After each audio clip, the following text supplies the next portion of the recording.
Y el sistema linfático está organizado en órganos complejos, y que se encuentran distribuidos prácticamente en todo el cuerpo de un animal.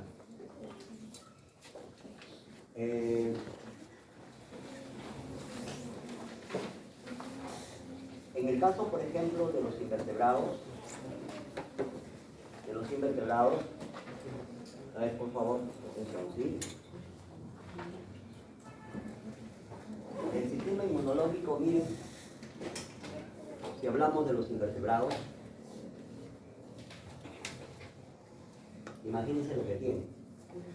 Obviamente no tiene un sistema inmune adquirido adaptativo, como el que vamos a ver. Los invertebrados tienen solo un sistema inmune innato, natural. Obviamente con sus barreras físico-químicas externas que presentan como mecanismo de defensa, ¿no? Ahí tienen ustedes, ¿no? Lo que presentan. Exoesqueleto, rico en quitina, una cubierta. Imagínense ustedes un camarón, un langostino, ¿no? Un molusco. Entonces, imagínense la parte más externa, uno lo ha comido. Entonces, lo externo es justamente la barrera, la primera barrera. En los moluscos, las valvas o conchas. Ahora, debajo del exoesqueleto de la concha o la valva, obviamente están los órganos y que están cubiertos también por un tejido. Y además también presentan secreciones, o sea, secretan sustancias químicas. Y esas sustancias químicas son ricas en diferentes moléculas o compuestos químicos que tienen de alguna forma propiedades antimicrobianas. Y eso está demostrado. Y si hablamos del sistema inmune innato que tiene, ya no como barrera, digamos, física, mecánica o química, sino ya hablamos como sistema inmune innato, ya hablamos del sistema fagocítico, ¿verdad? Donde, como ven ustedes, acá en los invertebrados, a diferencia de los vertebrados, hay una hemolinfa similar a la sangre. En los vertebrados está la sangre, ¿correcto? Además de la linfa. Acá los invertebrados tienen un líquido que baña todo el cuerpo internamente. Es un sistema abierto, no es un sistema cerrado como en el caso de nosotros, que tenemos un sistema sanguíneo, en la cual están provistos obviamente del corazón, y de ahí las arterias, las venas, ¿no? Y que de ahí se ramifican en capilares y van y llegan a los órganos, y así es como llegan las células a los diferentes órganos. Acá no, en los invertebrados no. Los invertebrados tienen un corazón, un sinus pericárdico donde se encuentra el corazón, pero todo lo que se produce ahí y la hemolinfa, el líquido, baña todos los órganos. Es abierto. Es abierto. Miren, y miren la importancia.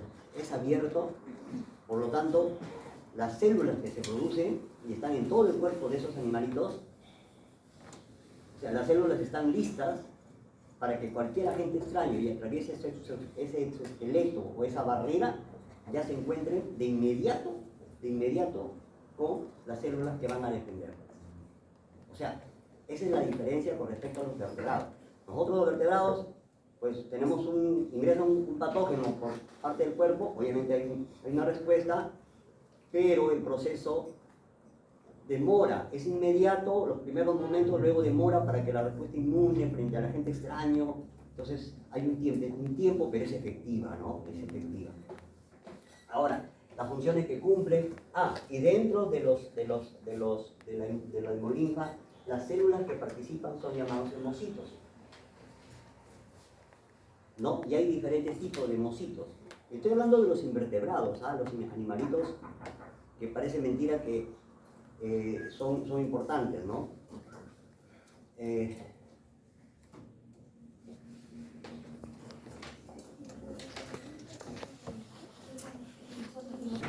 Participan en los procesos principalmente de fagocitosis. Y miren lo importante acá. Estos hemocitos reconocen lo propio de lo no propio. O sea, a pesar que no tienen un sistema inmunológico, repito, linfocítico, estas células reconocen y diferencian justamente los agentes extraños de los agentes de sus propias moléculas. Miren lo efectivo, ¿no? Lo efectivo que son. Y desde el punto de vista humoral, obviamente producen una serie de mecanismos inmunológicos importantes que le permiten defenderse. Por ejemplo, la profenoloxidasa, que es un sistema de moléculas que participan para producir, por ejemplo, una melanización. ¿Qué cosa es la melanización? Es producir melanina que permite, el cuerpo se oscurece y a la vez las sustancias que se producen en ese proceso son antimicrobianas. Cascada de coagulación, una serie de moléculas que también participan para poder inactivar a los patógenos que tienen propiedades antimicrobianas, una serie de patógenos. Entonces, para que más o menos puedan ustedes tener una idea, y que eso es justamente lo que se estaba analizando el día de ayer, esto, por ejemplo, es una representación importante como los hemocitos, que está representado acá, miren, que es una célula eucariótica, que tiene un núcleo y que tiene gránulos. Este es un ejemplo de un hemocito granular de los invertebrados. Y como saben ustedes muy bien, en su membrana tienen receptores, tienen glucoproteínas, moléculas. Como toda célula, como toda membrana, tiene glucoproteínas. En este caso, estas glucoproteínas que presentan acá son proteínas de unión a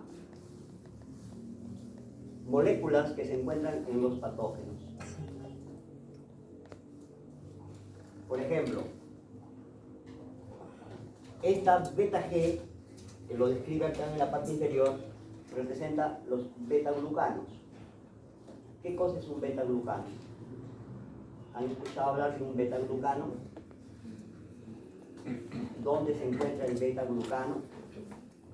En la pared celular de alguna bacteria. En los hongos, principalmente en los hongos, en la pared celular de los hongos. Y estos componentes, como beta-glucanos, ahí está actuando como patrón molecular de patogenicidad. O sea, viene un hongo, infecta a este animal invertebrado, atraviesa la primera barrera y se encuentran con los hemocitos.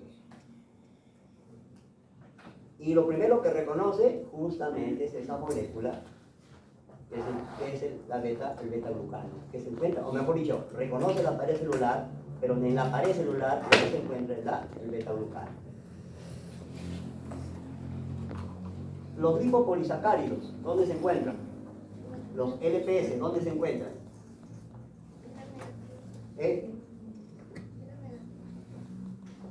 Los LPS, los lipopolisacáridos, ¿dónde se encuentran? En la pared celular de las gram negativas. En las bacterias gram negativas. En las bacterias gram negativas, el LPS, saben ustedes que representa la endotoxina, aunque también lo conocemos como enterotoxina.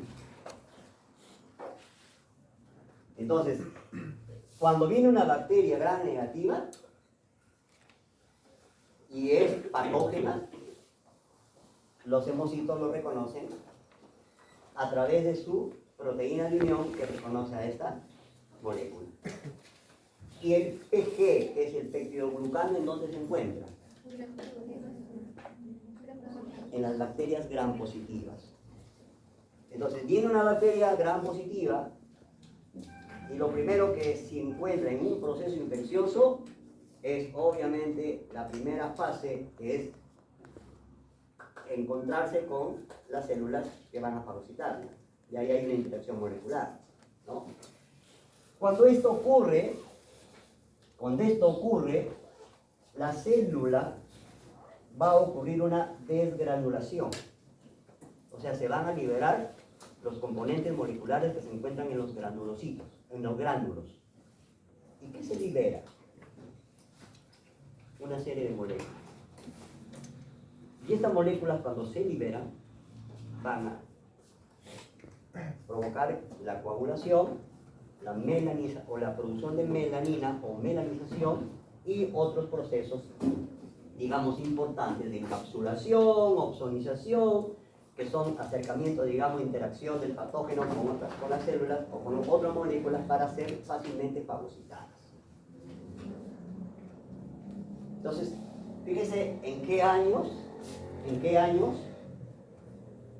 se han aislado estas proteínas que se encuentran en los invertebrados.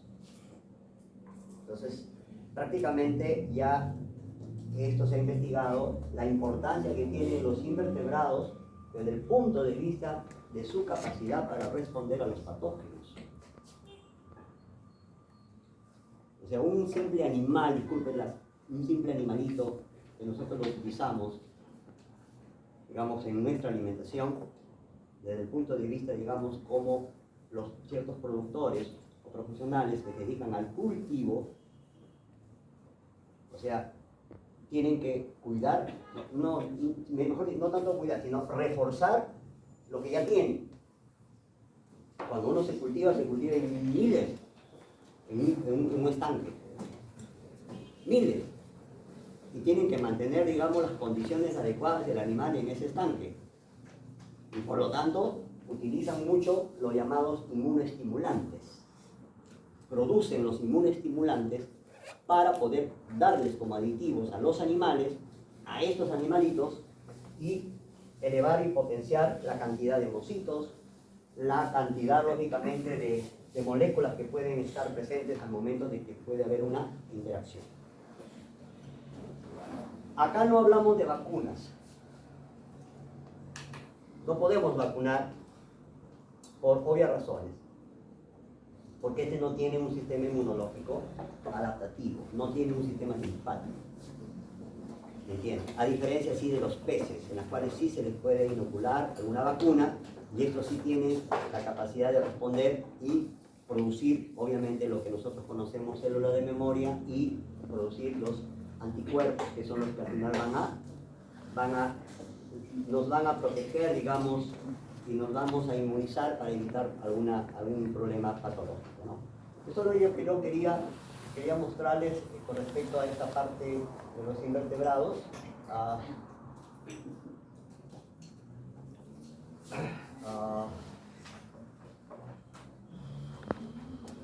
Avanzar con respecto a lo que estábamos viendo, esto ya lo hemos mencionado.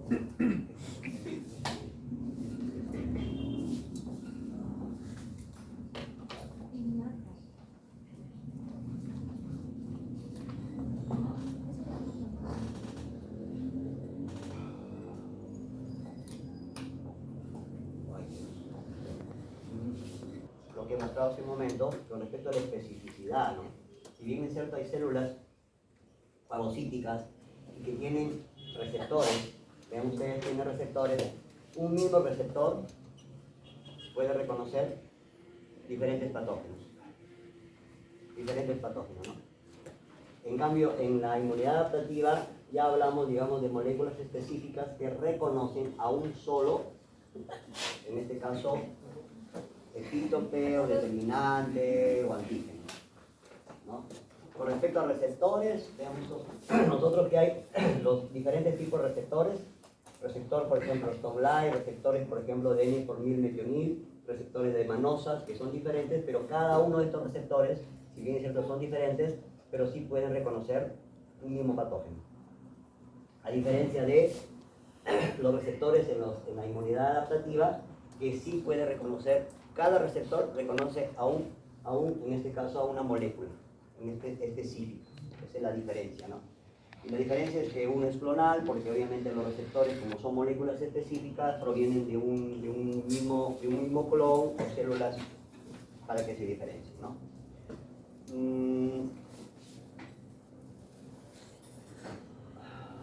Bueno, igual habíamos mencionado, por ejemplo, los receptores Toll-like, que son receptores, como ven ustedes, se encuentran en la membrana de los fagocitos y que permiten reconocer a los PAMs.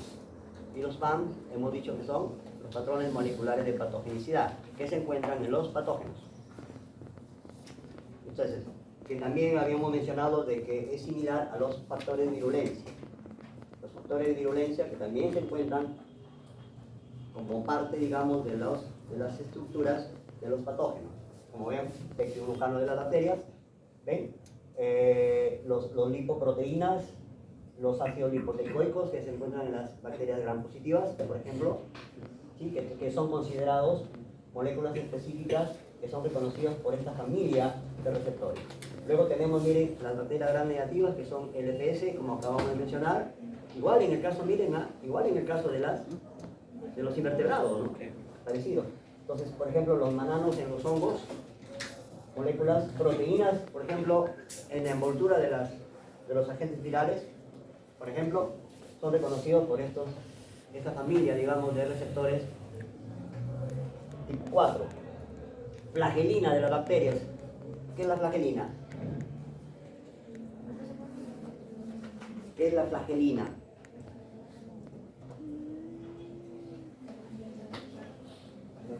¿Qué les hace recordar la flagelina?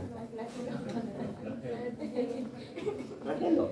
Pero no hablamos de flagelo, sino es la proteína que se encuentra en el flagelo, que es la flagelina.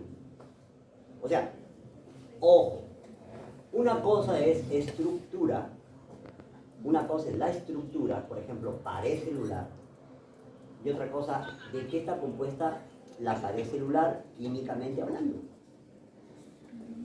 O sea, la interacción que ocurre entre un patógeno con las células fagocíticas, sí, reaccionan a nivel de estructura, pero a nivel molecular estamos hablando de un receptor y una molécula que forma parte de esa estructura.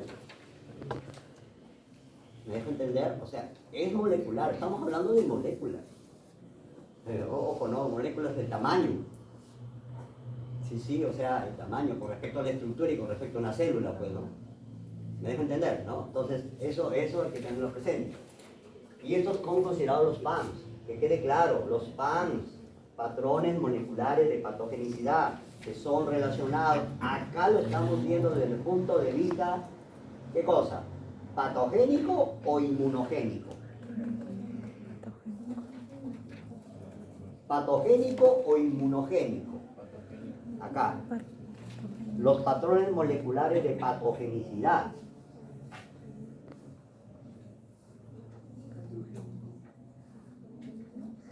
¿Qué dice? Patogénico, porque miren, si esto está interactuando, ¿para qué? Esto que está ocurriendo, ¿qué cosa?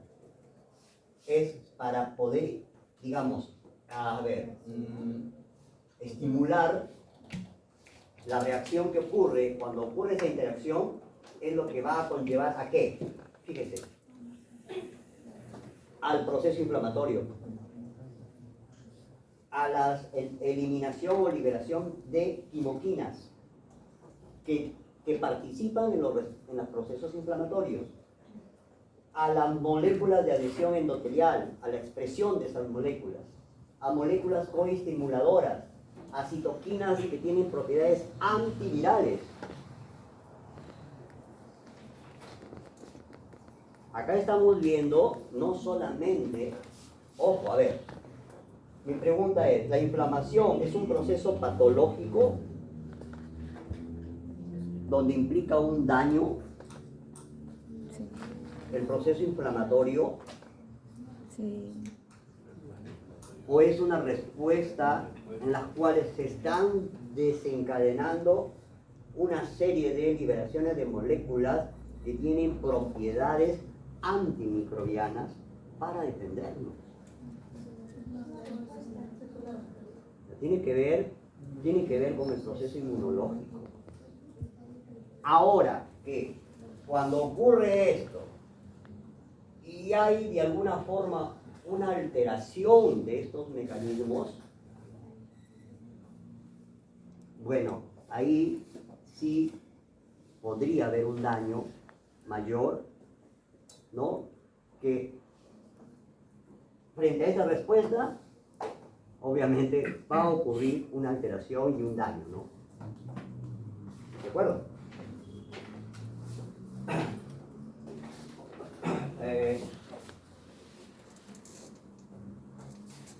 Igual acá también lo mencionamos, ya algo un poquito para agregar. Miren, por ejemplo, en las levaduras están los zimosanos, por ejemplo, en los trypanosomas cruzi. Miren, y acá ya ponemos ejemplos de algunas bacterias, ¿no? De algunas bacterias, ¿no? O de algunas levaduras, o algunos microorganismos, ¿no? Ejemplo, ¿no? ¿Dónde se encuentran, no?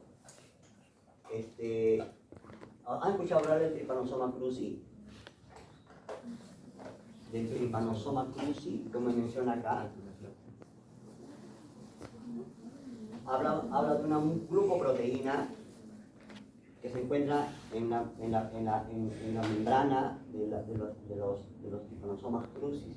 Los trypanosomas cruzi es causante de la enfermedad de Chagas, que es a través justamente de un vector biológico, ¿no? Que es conocido como chinche, ¿no?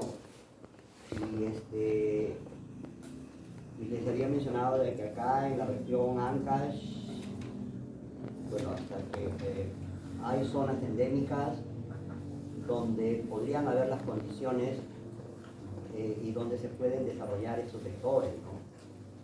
Además de, por ejemplo, del vector también que transmite la leishmania, que causa la UTA, que son importantes problemas de enfermedades endémicas.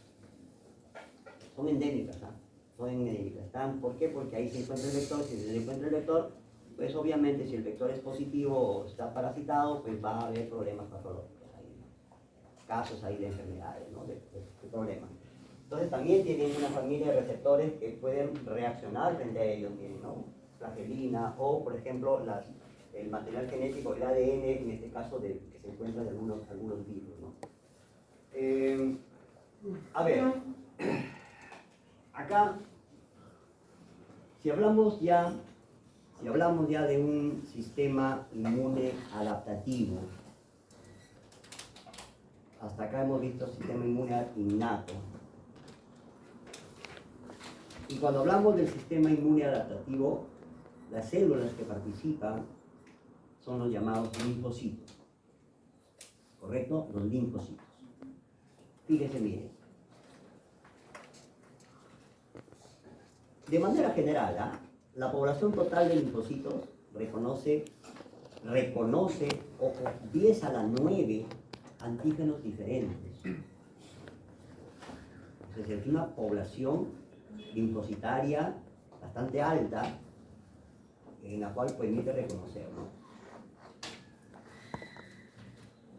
Y miren, y los receptores de la inmunidad innata reconocen 10 a las 3 panmicrobianos. La diferencia. ¿Se entiende esa diferencia? ¿Dónde se encuentran, digamos, los receptores de inmunidad innata? Los receptores de inmunidad innata que hemos visto que pueden ser varios tipos, pero reconocen un mismo patógeno. ¿Hemos visto eso? Pueden haber receptores, inmunidad innata, y reconoce un mismo patógeno. En cambio, la inmunidad adaptativa, los receptores sí reconocen un solo tipo específico. Entonces, ahí viene la diferencia. ¿Dónde hay más capacidad? ¿Quién tiene mayor capacidad de reconocer diferentes tipos de antígenos? Los linfocitos. Sin embargo, las células del sistema inmune innato, que tiene, a pesar que tiene menos, pero ya hemos visto que la capacidad que tiene es bastante efectiva. Entonces, los receptores de la inmunidad adaptativa, que son receptores de antígenos de células que se presentan en las células T y B, ya hemos visto que se distribuyen de manera clonal. En cambio, los receptores de reconocimiento de patrones de las células de la inmunidad innata son no clonales, que también es una diferencia que está en la tabla anterior. Entonces, se expresan receptores idénticos en todas las células inmunitarias innatas de un tipo determinado, por ejemplo en macrófagos. Muchas células inmunes innatas pueden responder al mismo microbio, lo que puede explicar por qué la expresión de pocos receptores no clonales es suficiente para involucrar a un microbio durante una respuesta inmune innata. ¿Ya? De la importancia que es el sistema inmune innato de los, en este caso de las células que se encuentran en los animales invertebrados. Bueno, esta es la primera. ¿Qué representaría esa figura desde el punto de vista de barreras?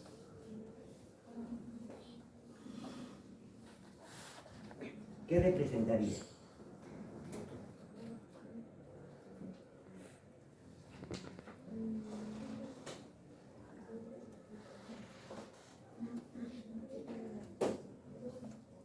¿Qué función cumple una célula dendrítica?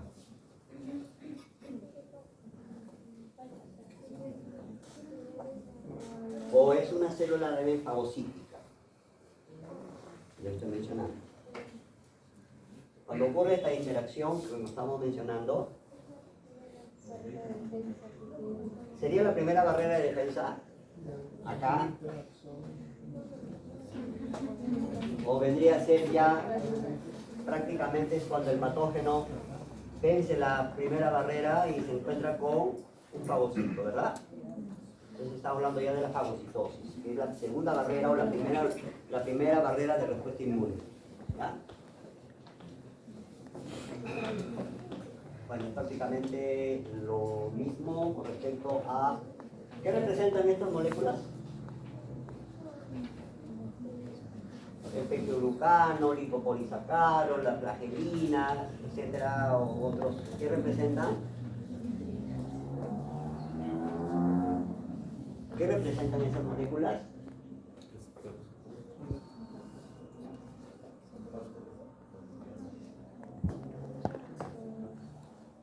Desde el punto de vista molecular, y que se encuentran en los microorganismos, en los patógenos.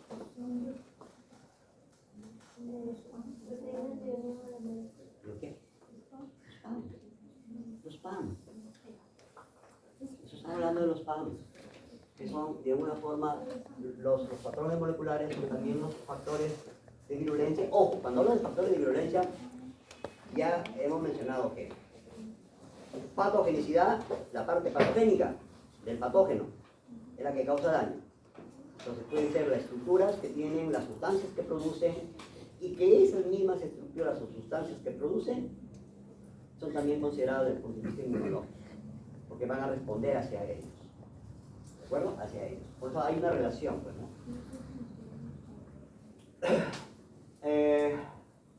Entonces ya miren, estamos viendo que en la respuesta inmune innata, pues ¿dónde se encuentran estos receptores que reconocen a estos PAM? En fagocitos, células dendríticas, en linfocitos, en células epiteliales, endoteliales, etc. O sea, miren que en dónde se encuentran en diferentes partes y en diferentes células se pueden encontrar estos receptores.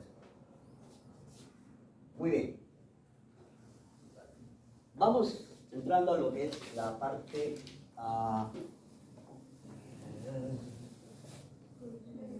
la creo, ¿no?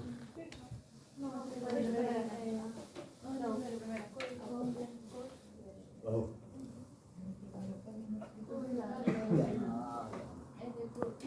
¿Cómo se ocurre acá? Vamos analizando.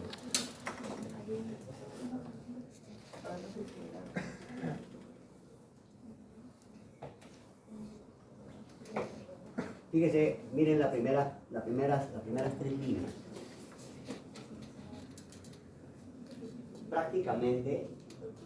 Prácticamente la inmunidad adaptativa o adquirida es una consecuencia de la respuesta inmune innata. ¿Ok? Y por lo tanto, dice ahí, aumentan. Sí. O sea, el término refuerzo lo utilizamos generalmente, es un término, bueno, si lo queremos llevar desde el punto de vista natural, sí. O sea, primero ya hemos dicho, atraviesa la primera barrera, encuentra la segunda barrera, pero hay fagocitosis, miren lo que es lo importante, y luego de ahí se activan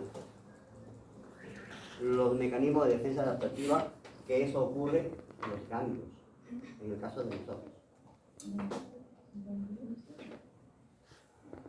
Y cuando a nosotros nos inoculan, a nosotros nos vacunan cada cierto tiempo, hablamos que esa vacunación es un refuerzo.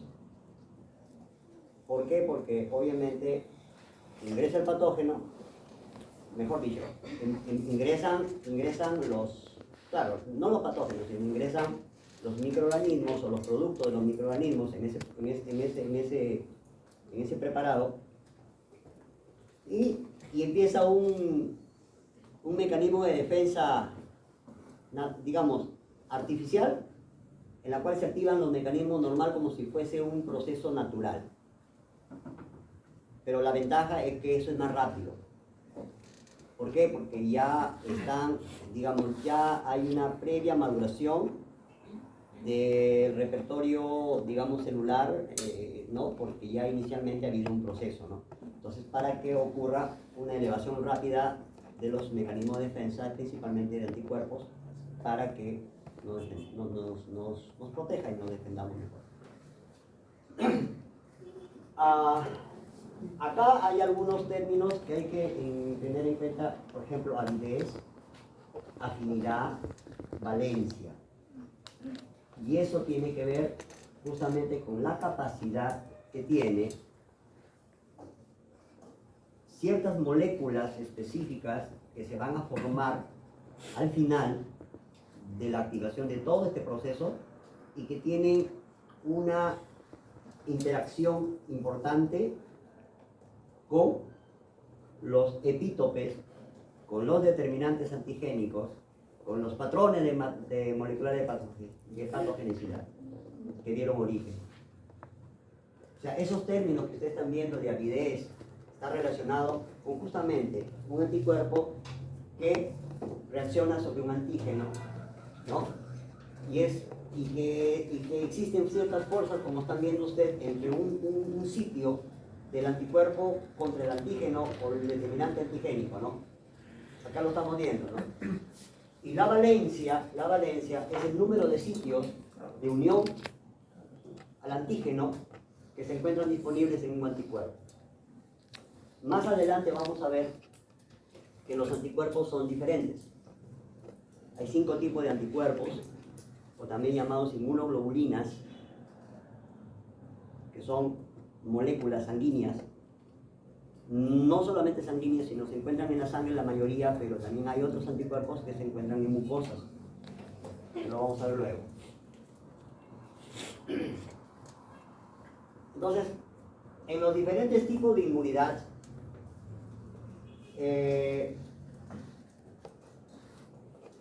tanto innata como adquirida, existen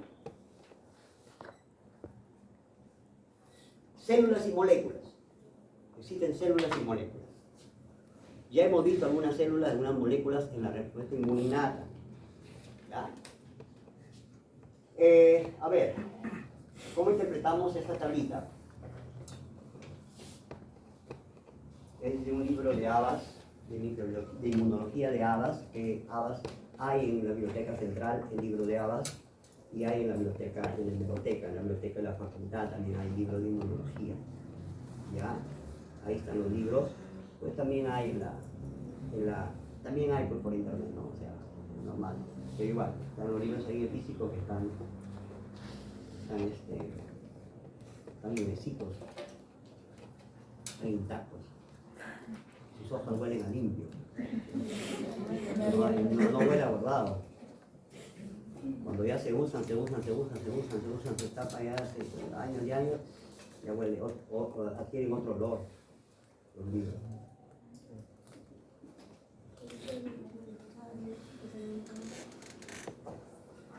A ver, ¿cómo interpretamos eso?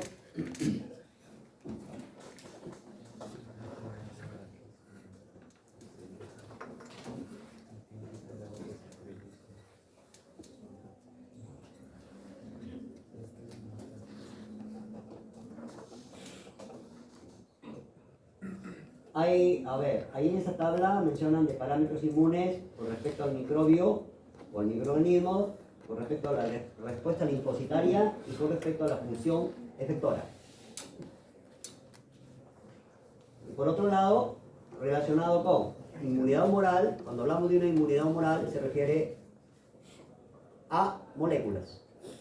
Y cuando hablamos de una inmunidad mediada por células se entiende que son las células que participan.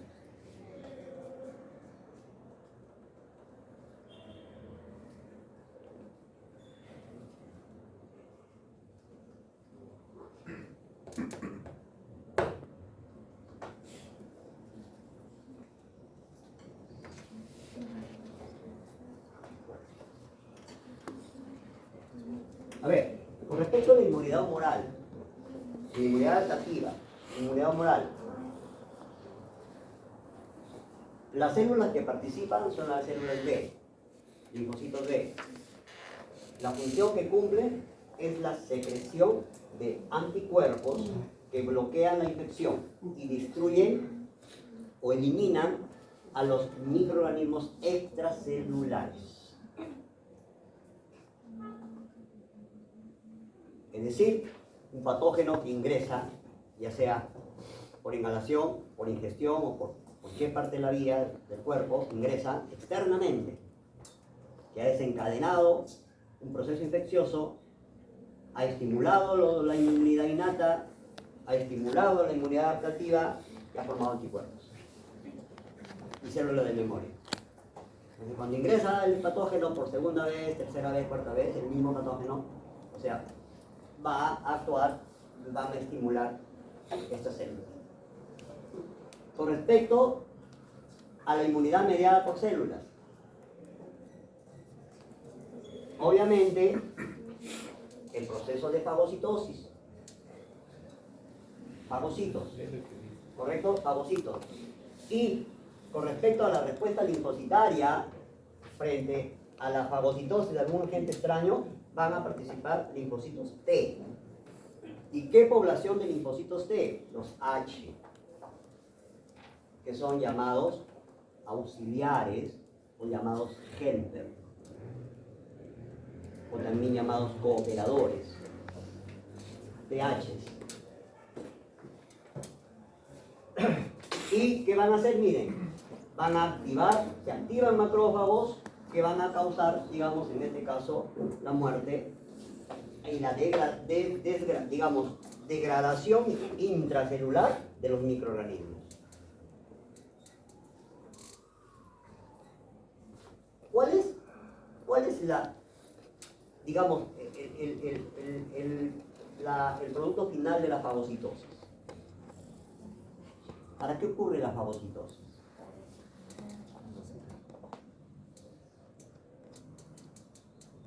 ¿Qué es fagocitar?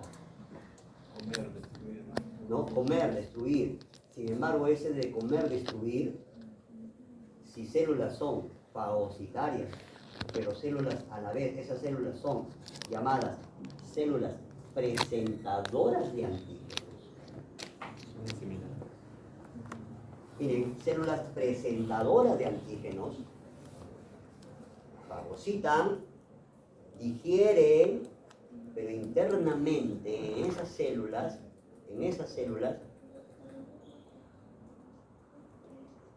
se va a estimular, digamos, a formar una molécula importantísima, que es una molécula del complejo mayor de histocompatibilidad, está en el cromosoma 6, en el caso de nosotros, y que van a formarse dentro de esas células,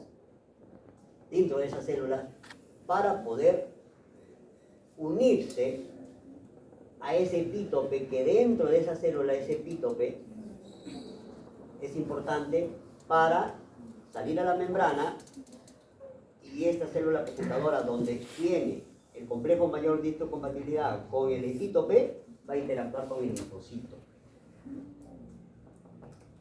Y eso es lo que va a hacer que se estimule justamente la activación de otros linfocitos, los linfocitos B, y al final la producción de anticuerpos y células de memoria. A nivel intracelular, hay casos de algunas células tumorales o células que están infectadas por virus,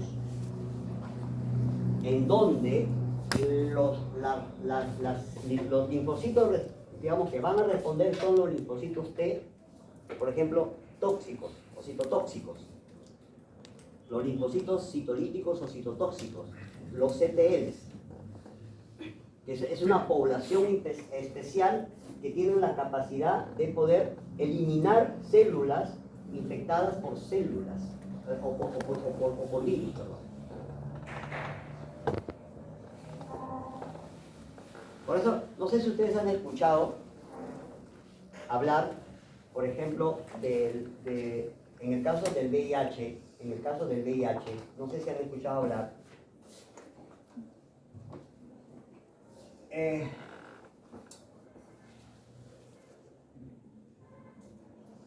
los linfocitos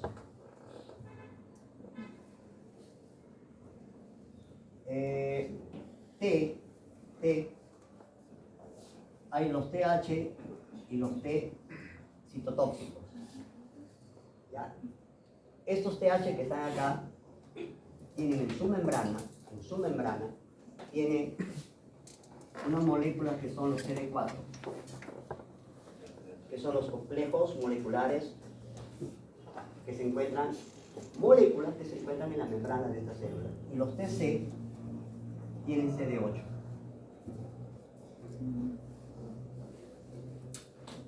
En el caso del VIH, los virus infectan linfocitos TH.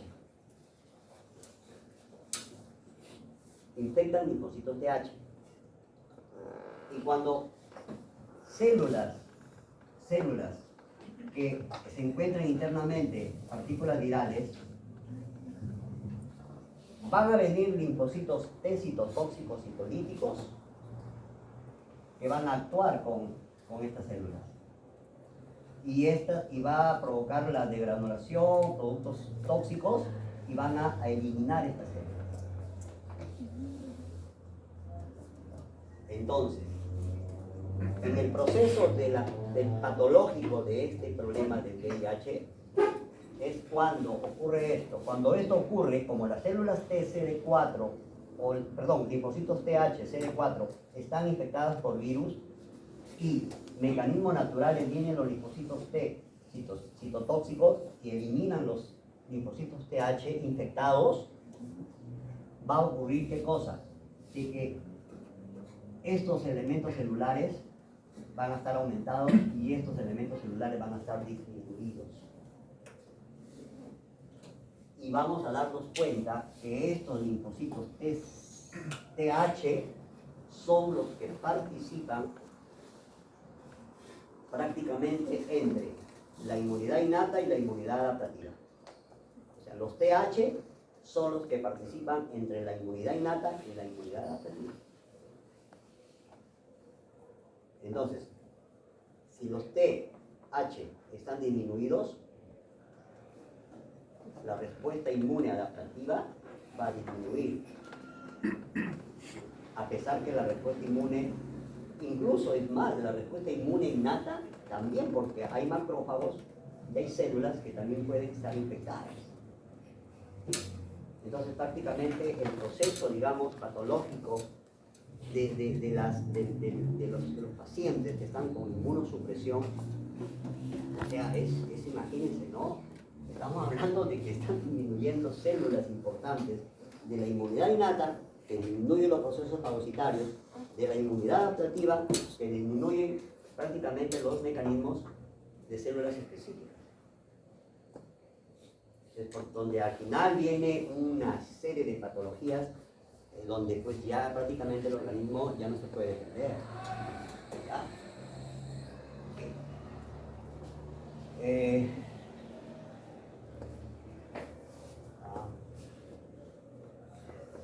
Ya, las principales propiedades de las respuestas inmunitarias adaptativas es especificidad, memoria, expansión, especialización, homeostasis y reactividad no propia. Homeostasis ya sabemos que hemos mencionado que además de lo que conocemos como sistema nervioso o endocrino, el sistema inmunológico participa en la homeostasis, ¿no? Entonces acá tienen algunas características de la respuesta inmune adaptativa, es específica, de especificidad, diversidad, memoria, expansión clonal, especialización, en la homeostasis y en la no reactividad, digamos, o reactividad no propia, ¿no? No propia. ¿Ya? ¿De acuerdo? Bueno, y para que lo puedan. A ver. Vamos a ver acá. ¿Qué ven?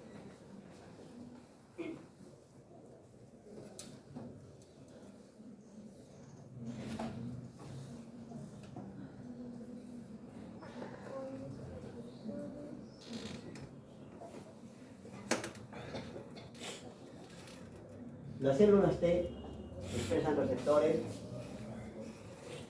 de antígenos de células T de superficie, los TCR. Y las células B expresan receptores de antígenos de células B, BCR. En el caso de los linfocitos ojo, en el caso de los linfocitos B, prácticamente los receptores que son BCR están representados en forma de inmunoglobulinas en la superficie, ¿no? Que más o menos es 10 a la 9 en los linfocitos, 10 a la 9. Miren, se refiere a esto, ¿correcto? Se refiere a esto. Estos son receptores, como ven ustedes, la forma que tienen, ¿qué cosa es? Es una forma de Y. Esa es una inmunoglobulina. ¿Ya? Esa es una inmunoglobulina. Sabemos que los linfocitos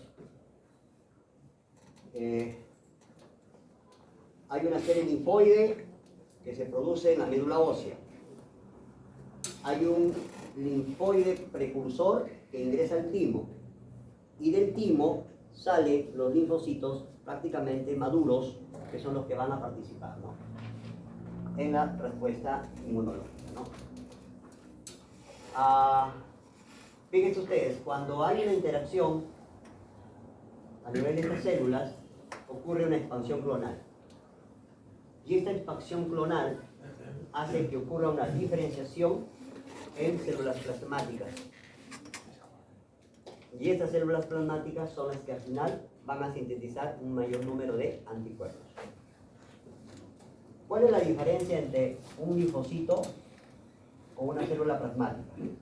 Vean ahí.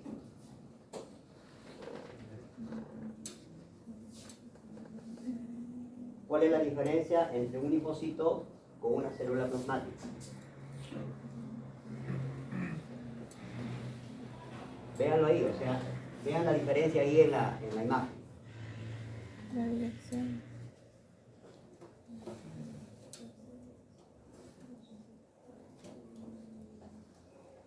¿Cuál es la diferencia?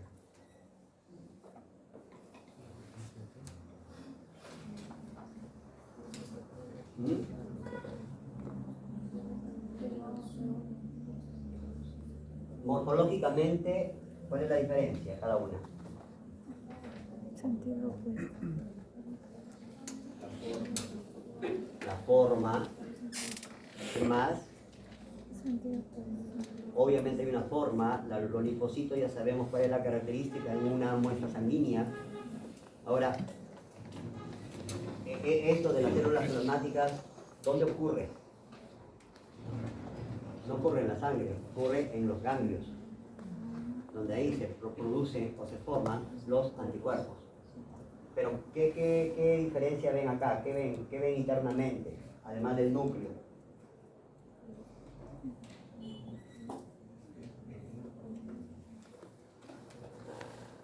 ¿Qué representa esto?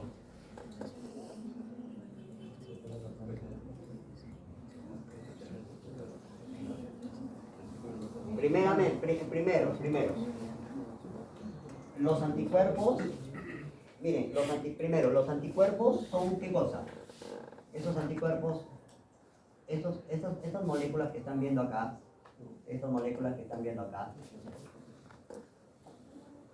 ¿qué son? Son inmunoglobulinas.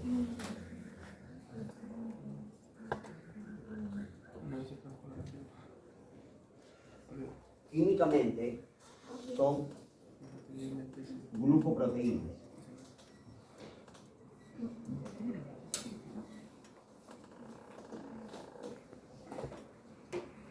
Si hablamos, si son globulinas, estamos hablando de que químicamente son proteínas y que adquieren los carbohidratos ya en el proceso de maduración durante la proteogénesis, ¿no? La producción. Entonces, si es así, si estamos hablando de proteínas que se liberan de las células plasmáticas producidas en ellas, por lo tanto, ¿dónde se producen esas proteínas? ¿Dónde se sintetizan las proteínas en una célula?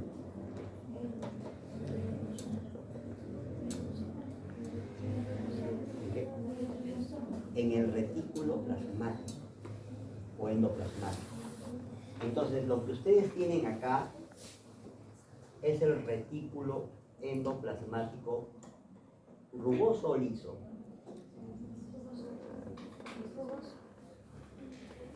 Rugoso o liso.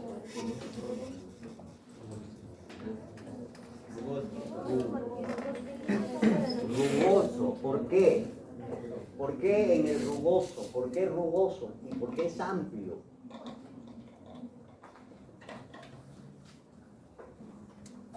Cuando hablamos de retículo rugoso, ¿qué partículas están presentes en ese sistema de membranas? Los ribosomas. Entonces, acuérdense, esta representación esquemática de las células plasmáticas que provienen, obviamente, después de un sistema de diferenciación clonal, es esto, la producción. Lo representan así, ¿por qué? Porque son fábricas, entre comillas, productoras de inmunoglobulinas. Una gran cantidad. Entonces, la selección clonal que ocurre, pues es muy importante porque no es solo una sola célula, sino son miles de células que están participando en esa respuesta y producción de anticuerpos.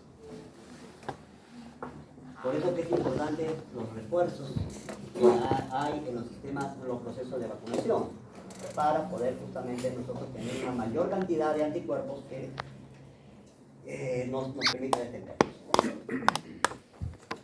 Es una glucoproteína, ¿correcto? Porque si ustedes se dan cuenta, son glucoproteínas.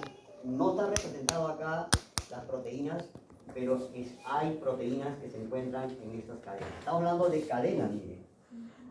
Cadena pesada, llamada cadena H, el heavy, ¿no? Y cadenas ligeras, representadas por L, light. ¿Ya? Y ven ustedes que es una cadena polipeptídica.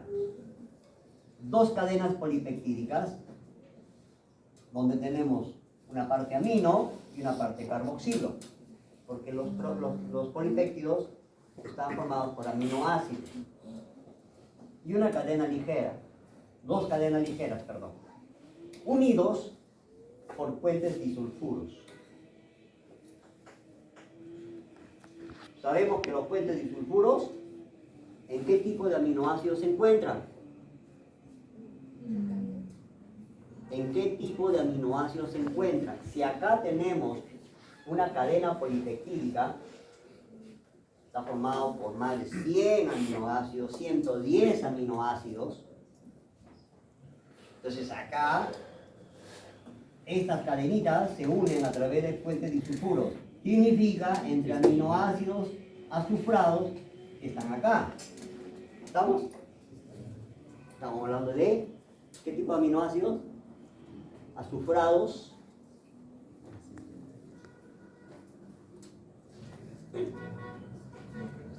¿Eh? ¿Perdón? Cisteína, metionina, ¿ya? Principalmente. A ver. Otra cosa. Por si acaso. Esto es una representación esquemática, pero esta región es una región de bisagra. Es una molécula. Y es bisagra tiene la capacidad de adaptarse prácticamente en el espacio, ¿no? Notan ustedes ahora otra cosa. Hay una región variable y hay una región constante. Esa región constante se llama FC, y la región variable se llama FV o FV. Esta región variable o FV están, como ustedes están viendo, región variable de la cadena pesada, región variable de la cadena ligera. Es variable, ¿por qué? Porque esta región es el sitio de unión al antígeno. Y por lo tanto, hemos dicho que en la inmunidad adaptativa hay una especificidad. Los anticuerpos que se forman en esta región variable va a depender del epítope, va a depender del antígeno. ¿Me dejo entender? ¿De acuerdo? Y esta región es constante prácticamente en todos los anticuerpos, ¿no? No va a variar. Desde el punto de vista, obviamente que aquí hay una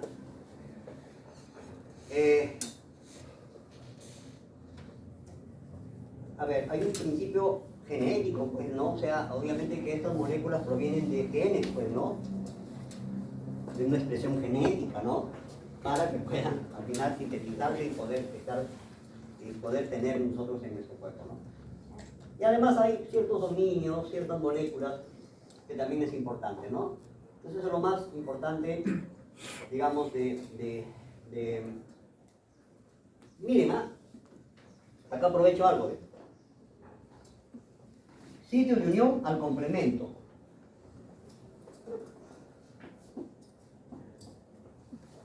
Tienes una bacteria,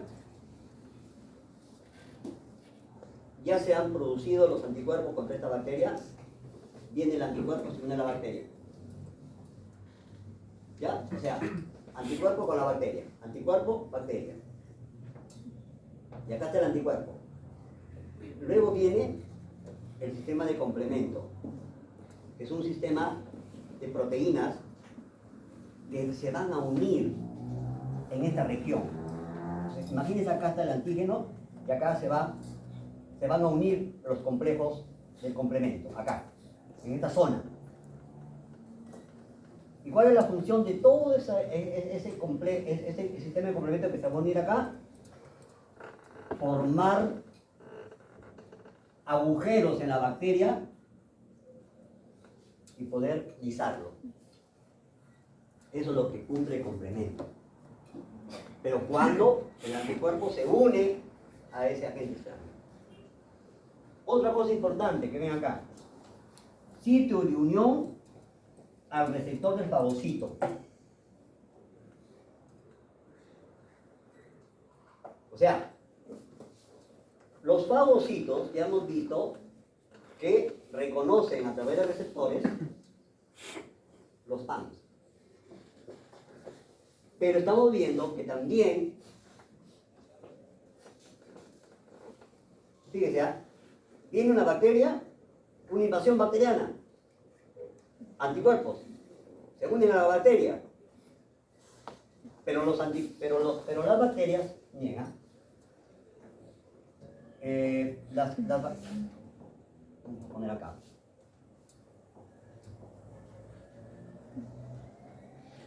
Vamos a suponer que acá está la bacteria. Acá está la bacteria. Ya lo reconoció. Ya lo reconoció. Entonces, pero en esta región, acá viene el fagocito. Acá viene el fagocito. ¿Ah? Se une acá. Esto se llama opsonización. Cuando los anticuerpos se unen a la membrana del fagocito, cuando ocurre esto, ¿y esto qué va a provocar? ¿De quién? ¿A quién? Dice la bacteria. Ojo, miren, que es diferente a que el fagocito, a que un fagocito reconozca a una bacteria, a un microorganismo patógeno. Aquí se une y esta es la opsonización, es para fagocitar. O sea, miren la importancia de la producción de anticuerpos para hacer que la respuesta inmune sea más efectiva en cuanto a la fagocitosis. Y acá tenemos los diferentes tipos de inmunoglobulinas.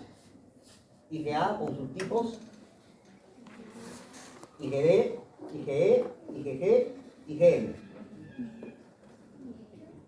El IgM, miren ahí. El IgM, antes de concentración en el suero, en miligramos por mililitro.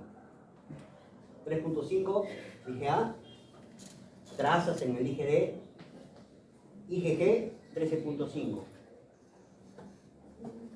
Tiempo de vida media 23 días.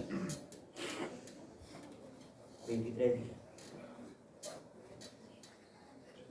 días. ¿Cómo son secretados? Por forma, ¿cómo se secretan? Dímera, monómera, pentámera. Entonces, pregunto, ¿cuántos sitios de unión al antígeno presentan los anticuerpos IgA, IgG, IgM? ¿Cuántos sitios de unión al antígeno presentan los anticuerpos IgA, IgG, IgM?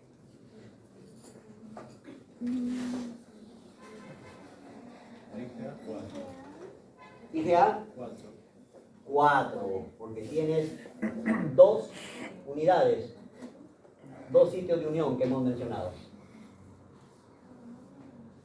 En el IgG 2 y en el IgM 10. 2, 4, 6, 8, 10.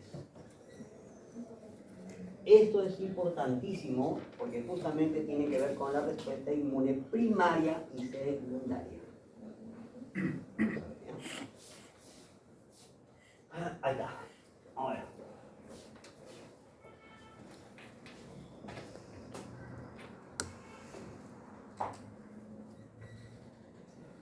A ver, analizamos. Y que tiene que ver con la memoria inmunológica, cantidad o concentración de anticuerpos, respuesta primaria, donde aumentan los anticuerpos frente a este antígeno.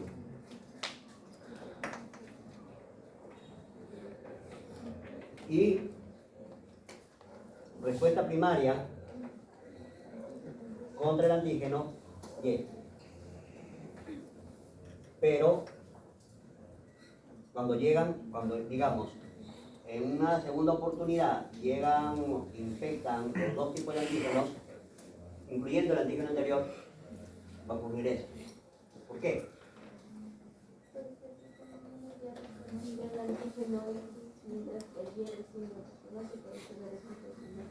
¿Verdad?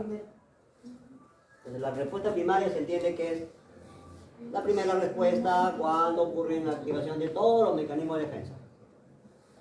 La respuesta secundaria es cuando ya hay una previa respuesta, previa activación de células, principalmente de memoria, y que conllevan a una mayor respuesta a activación, ¿no?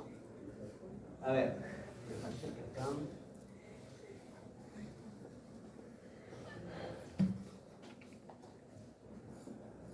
¿Qué tipo de anticuerpos son los que normalmente en una respuesta primaria se producen?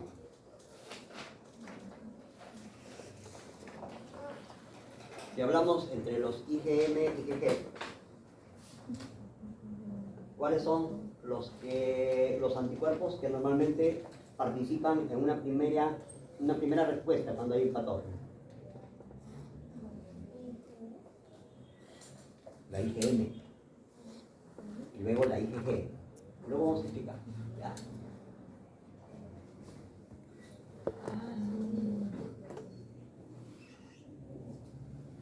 Ahí están viendo los diferentes linfocitos y la función que cumplen. Ya hemos visto que los linfocitos B, cuando reconocen el antígeno a través de receptores BCR, y acá son receptores TCR,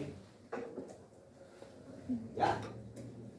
Acá son, dijimos que acá son receptores similares a una inmunoglobulina.